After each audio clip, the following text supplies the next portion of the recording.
Hey guys, welcome to this video. And as you probably have guessed, today is going to be a video about exercise. Where does the word exercise come from?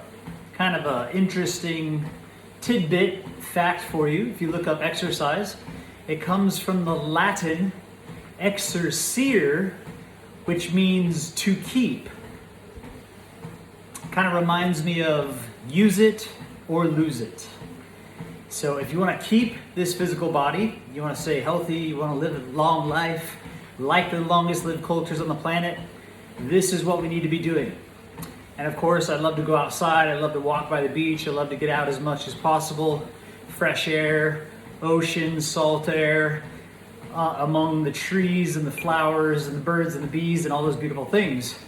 But if you're not getting out for whatever reason, because of lockdowns, because maybe you live in a city where it's just pollution everywhere, it's whatever your reason or excuse, one of these things can be one of the greatest investments you can have. And what do most people do at night? Sit around, watch some Netflix, hang out with the family. Nothing wrong with that. Have some dinner, but it's dark outside. It's not really the best time to go out and go for a walk, potentially, once it's dark. And a lot of us spend countless hours watching movies, watching Netflix. So what I love to do personally, and I get lots of exercise in the morning, I love to, after dinner, rest, relax, love the family, hang out, jump on this thing for 30, 45 minutes, maybe an hour, and just get some more movement. Because I know it's going to help me to feel good. I want to talk about some of the main benefits of walking. Okay? When I talk about exercise, we could talk about anaerobic and aerobic, we could talk about strength training, we could talk about so many different things, high intensity training, etc., etc. But really, what are humans designed to do? Humans are designed to do this. Okay, we're bipedal creatures, we're meant to walk. And I would actually argue that when we do walk, and we walk consistently, and we walk a lot, we're actually strengthening the body in ways that we just don't even know, okay?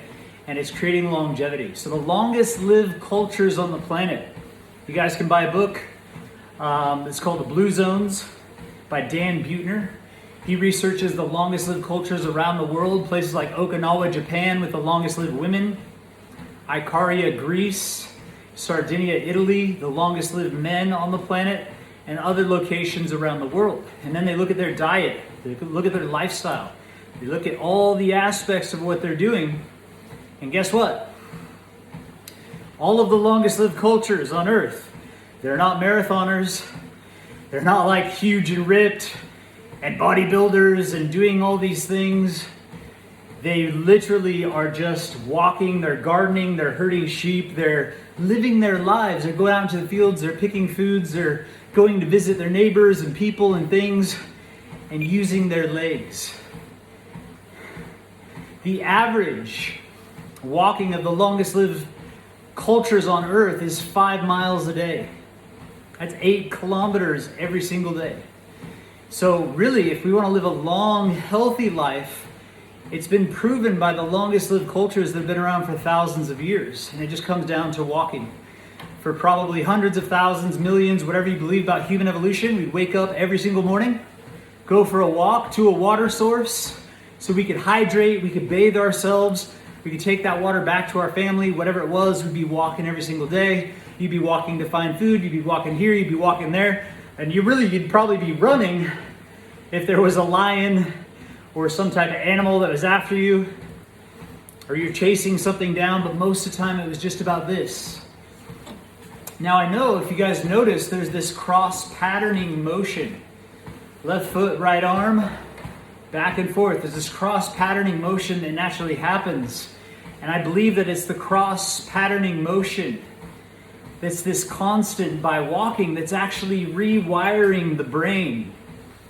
Okay, walking is one of the greatest things for your mood.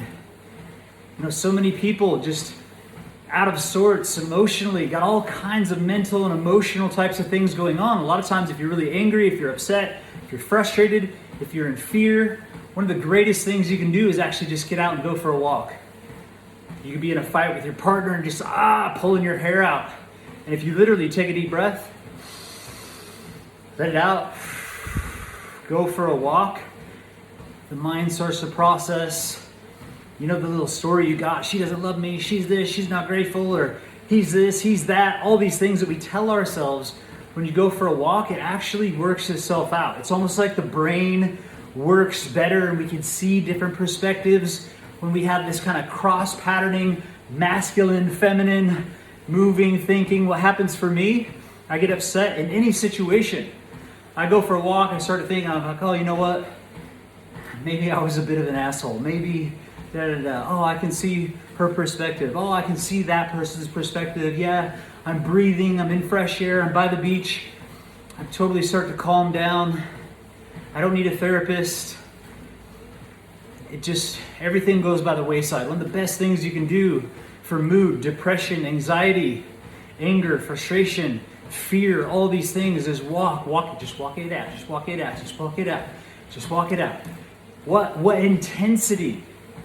The intensity actually is important. There's massive study that was done in the United States back in 2010.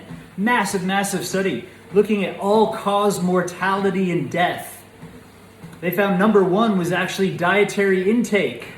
What you put in your mouth is the number one factor in all-cause mortality. Number two was not smoking.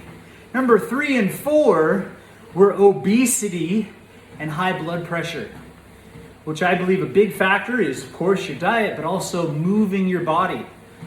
And then number 5 was actually exercise. So I believe like 3, 4, and 5 are all related to exercise. Of course, what you eat, that's what I'm all about.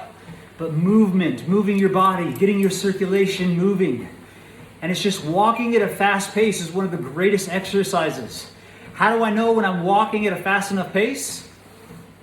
Well, I have to be really focused to talk, just like I'm doing now. And I'm a little bit, every once in a while I gotta take a deep breath, but can still kind of talk. But if I tried to like sing a song, couldn't do it. It's called the talk and sing test. And this is what they did in this study in the United States. If you can sing, you're walking too slow, you gotta speed it up a little bit. But maybe start off a little bit, work your way up, get into a nice fast-paced walk. It's setting your pace for the day. My grandmother used to say, I'm going for my morning constitution. I'm like, what? What's a constitution? She'd say, I'm going for my morning walk. She was establishing a strong, healthy body and setting the pace for the day. Imagine you get up early every morning, you drink water, you hydrate your digestive system, hydrate your body, you go for a fast-paced walk, fast enough, you start to sweat a little bit, you're detoxing all of yesterday's stuff. And as you're walking, you're actually massaging the digestive system as well.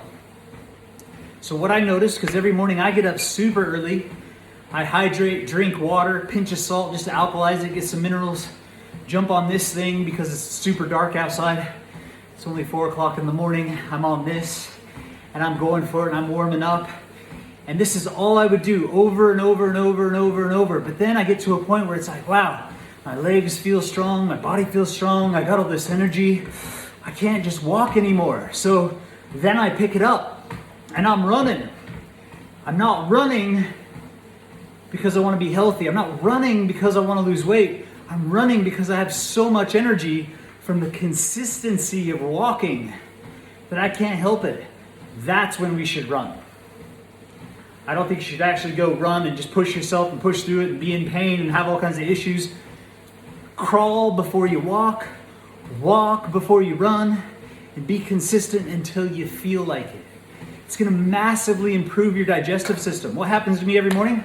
Wake up, hydrate, get on this thing, and then I hit a point where I'm like, oh, I've gotta stop. What am I doing? I'm running to the toilet. Okay, some of the best things we can do is eliminate yesterday's waste. Walking is the greatest activity. I can make this video probably 30 minutes, 45 minutes, an hour long, talking about strength training, high intensity, different things, what you want your body to look like, emulate the people that are doing those things by sports, resistance training, whatever it is, sprints, but basic. If you want to live a long, healthy life, walk every day. 45 minutes in the morning, 45 minutes after dinner. If you can emulate the longest lived cultures, 5 miles a day, track the steps, you'll be rocking life, you'll be evolving, and you'll hit a point just from walking where you have so much energy, you're like, all right, I want to do more, then start to do more, but keep the walking as well. Love you guys. Thanks for watching. Have a beautiful day.